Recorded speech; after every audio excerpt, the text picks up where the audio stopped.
সুস্বাগতম সকলকে।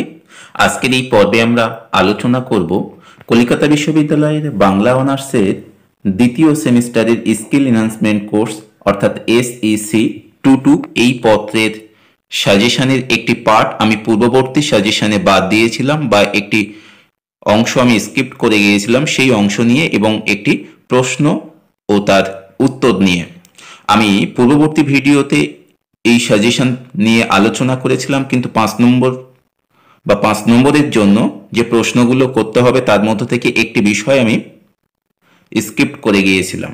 সেই জায়গাতে যে বিষয়গুলো আমাদের করতে হবে, মূলত প্রথমে এখানে রয়েছে মডিউল 1-এ চিঠিপত্র বা দিনপঞ্জি রচনা। সেখান থেকে যে প্রশ্নগুলি করা উচিত আমি সেই বিষয়ে পূর্বে বলেছি, কিন্তু যে বিষয়টি বলা হয়নি সেটি হলো বাংলা ভাষার সঠিক উচ্চারণ ও আবৃত্তি চর্চা। এই বিষয়ক যে প্রশ্নগুলি থাকবে সেই বিষয়ক প্রশ্ন হিসাবে যদি আমরা শুধুমাত্র 5 নম্বরের প্রশ্নই দেখি তাহলেই হয়ে যাবে, এবং 15 নম্বরের প্রশ্নের জন্য আমরা যদি চিঠিপত্র রচনা এবং দিনপঞ্জি রচনা সেই বিষয়গুলি থেকে দেখি তাহলেই হবে।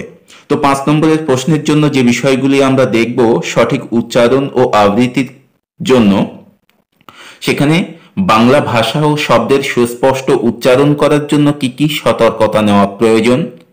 পাশাপাশি দেখব অনুনাদ বলতে কি বোঝো, অনুনাদ সৃষ্টির ফলে কি কি হতে পারে বা অনুনাদ সৃষ্টির ফলে কোন কোন ত্রুটি হতে পারে। আবৃত্তি বলতে কি বোঝো, আবৃত্তির ক্ষেত্রে স্বরের উৎপত্তির শিক্ষা কিভাবে হতে পারে, আবৃত্তিকাররা সাধারণভাবে কি কি ত্রুটি করে থাকে। আবৃত্তির সুর বলতে কি বোঝো সে বিষয়ে সংক্ষেপে আলোচনা করো। এই বিষয়গুলি নিয়ে মূলত দেখতে হবে। তো প্রথম যে প্রশ্নটি রয়েছে 5 নম্বরের, এখানে বাংলা ভাষা ও শব্দের সুস্পষ্ট উচ্চারণ করার জন্য কি কি সতর্কতা নেওয়া প্রয়োজন, সেই বিষয়ক উত্তর কিভাবে করা উচিত তার একটা ডেমো বা তার একটি অংশ আমি এখানে আলোচনা করছি।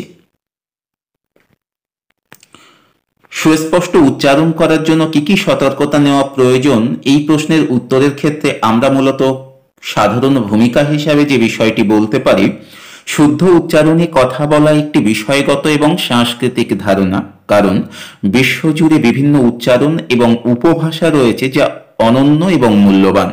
জিহ্বা এবং কানকে সচেষ্ট সজাগ রাখলেই আমরা সুস্পষ্ট উচ্চারণ করতে পারি। প্রত্যেকটি ধ্বনি উচ্চারণের জন্য বাকযন্ত্র ও জিহ্বাকে একটি বিশেষ ভঙ্গি গ্রহণ করতে হয়। জিহ্বাকে তা করতে বাধ্য করতে হবে। কখনোই কোনো কারণেই অস্পষ্ট উচ্চারণকে প্রশ্রয় দেওয়া উচিত নয়।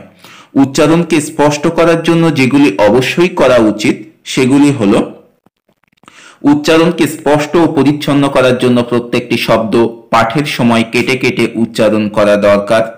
শব্দগুলোকে লেখার সময় আমরা যেমন প্রত্যেক শব্দের শেষে কিছুটা ফাঁক রেখে আর একটা শব্দ বসাই, উচ্চারণের সময়ও সেই রকম প্রত্যেকটি শব্দের শেষে একটু করে ছেদ রাখা দরকার।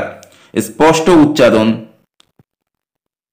জন্য বাক্যের শেষে গিয়ে থামতে হবে। এখানে এই বিষয়গুলি রয়েছে, এই বিষয়গুলিকে আমি আরো সুন্দরভাবে সাজিয়ে একসঙ্গে নিচে বলেছি। তো এই অংশগুলো তোমরা চাইলে একটু স্ক্রিনশট নিয়ে দেখে নিতে পারো। তবে বাকি যে অংশটি রয়েছে, যে যে সতর্কতা নেওয়া উচিত, পরপর আমি এখানে 9টি পয়েন্ট রেখেছি। জিহ্বাকে নমনীয় করতে হবে। প্রত্যেক বর্ণ উচ্চারণে জিহ্বার একটি নির্দিষ্ট ভঙ্গি থাকে, জিহ্বাকে ওই ভঙ্গি গ্রহণে বাধ্য করতে হবে। প্রত্যেক শব্দের পরে একটু থামতে হবে। প্রত্যেক বাক্যের শেষে পদ যেন নিচু স্বরে উচ্চারিত না হয় সেটি লক্ষ্য রাখতে হবে। মনোযোগ সহকারে শোনা, নিয়মিত অনুশীলন করা। এই মনোযোগ সহকারে শোনা, তার মধ্যে কি বিষয় দিতে হবে সেটি আমি এখানে রেখেছি, তোমরা চাইলে স্ক্রিনশট নিয়ে একবার দেখে নিতে পারো। নিয়মিত অনুশীলন করা, উচ্চারণ অনুকরণ করা, স্বরধ্বনির উপর ফোকাস করতে হবে। স্বরধ্বনিগুলি যে কোনো উচ্চারণে একটি মূল উপাদান এবং সেগুলি আয়ত্ত করতে হবে, অর্থাৎ স্বরধ্বনিগুলিকে আমাদেরকে ভালোভাবে আয়ত্ত করতে হবে। সম্পদ ব্যবহার করা, বই, অনলাইন কোর্স এবং ভাষা বিনিময়ের প্রোগ্রাম ইত্যাদি উচ্চারণ উন্নত করতে সাহায্য করে। সেই সমস্ত বিষয়গুলি সম্পর্কে জানতে হবে বা সেগুলি থেকে শিক্ষা নিতে হবে।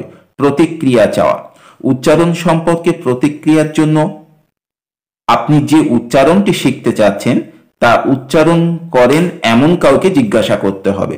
একজন শিক্ষক বা ভাষা বিনিময় অংশীদার এ বিষয়ে মূল্যবান অন্তর্দৃষ্টি দিতে পারে এবং ক্ষেত্রগুলি শনাক্ত করতে সাহায্য করতে পারেন।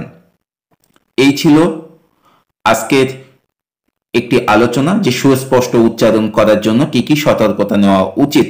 পাশাপাশি পূর্বে আমি যে সাজেশনটি দিয়েছিলাম স্কিল এনহান্সমেন্ট কোর্সেরও সাজেশন রয়েছে, সেখান থেকে যে অংশটি বাদ চলে গিয়েছিল সেটি দেখবে এবং সমগ্র সাজেশনটি দেখার জন্য এই ভিডিওর শেষে অন স্ক্রিনে ভিডিও লিঙ্ক কিংবা ডেসক্রিপশন বক্সে দেওয়া ভিডিও লিঙ্ক থেকে পেয়ে যাবে, অথবা CC2 এই পত্রের সাজেশনটাও কিন্তু এই ভিডিওর শেষে অন স্ক্রিনে পেয়ে যাবে। তোমরা চাইলে সেখান থেকে পূর্ববর্তী সেই আলোচনাগুলো দেখে নিতে পারবে বা সাজেশন পর্বটি দেখে নিতে পারবে।